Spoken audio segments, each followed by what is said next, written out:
Hi, I'm Claire. Hi, I'm Sarah. And we are the brains of Minerva.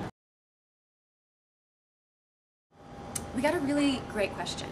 Her question was, are we saying who it is? Yeah, let's do it. Our reader, Sabrina Bolin. We have more than one reader. Yes, I didn't mean to imply that. One of our many, many readers, Sabrina Bolin, reached out to us on Twitter with a question.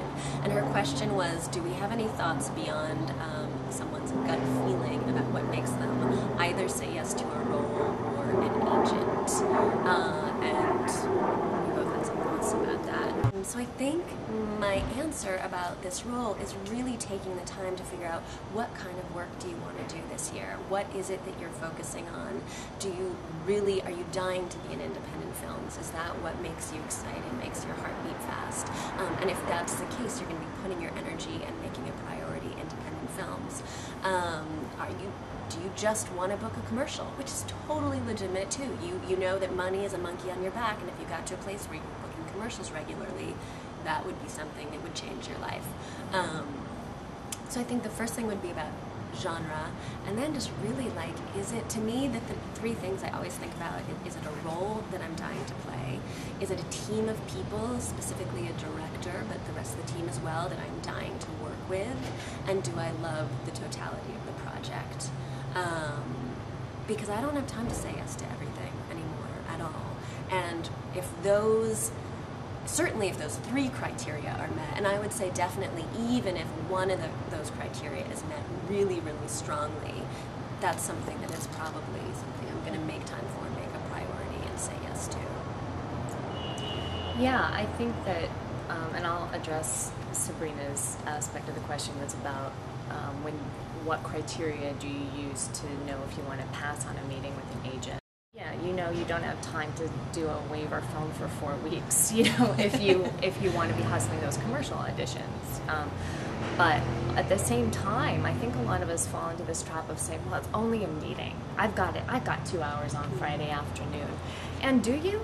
I mean, if you really know what you want to do, like if Sarah's really hustling these opportunities with this film, taking the time to do the eyeliner, and for me that's a long time, but to drive and to really be present, because if I'm going to be present to make a connection, I've got to have done some research. I've got to know what I want out of this connection, and I've got to be in a state of mind in terms of my own health and schedule to have enough room to really be present in that meeting. That's more than the 2 hours. And there was a time, when I first came out of drama school, where it was just like drugs,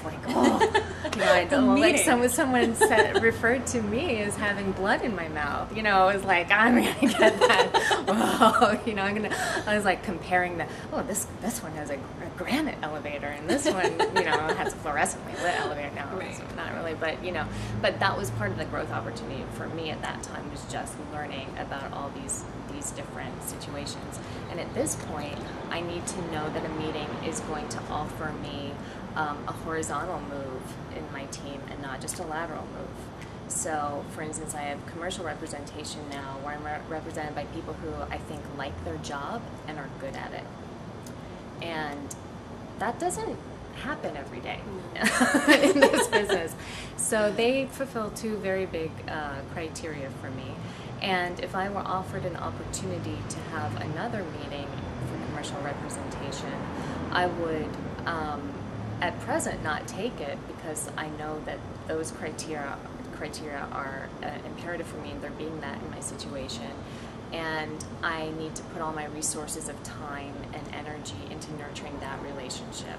It's like, I hate to use the dating metaphor because we do it so much in this business, but, if you're in a good 3-month, something's promising, you're not going to just go on a first date with someone else, because I think there's even maybe some karmic payback of there's going to be they're going to know that, you're not totally focused on that relationship. I don't know if that's true, but for me it is, though. I know I'm telling myself I'm not totally focused on that relationship. So I like to think about what growth opportunity does this potential connection offer me, and is it worth taking time away from me nurturing my other connections or getting to the other stuff that's coming across my desk, because also, I like to have a long view of meetings. Like, I want a meeting to be a real authentic connection, because even though I know we may not be able to work together right now, I'm branding myself every time I go to a meeting, and maybe in 3 years we're going to have a great opportunity for synergy. So I really want to be able to be there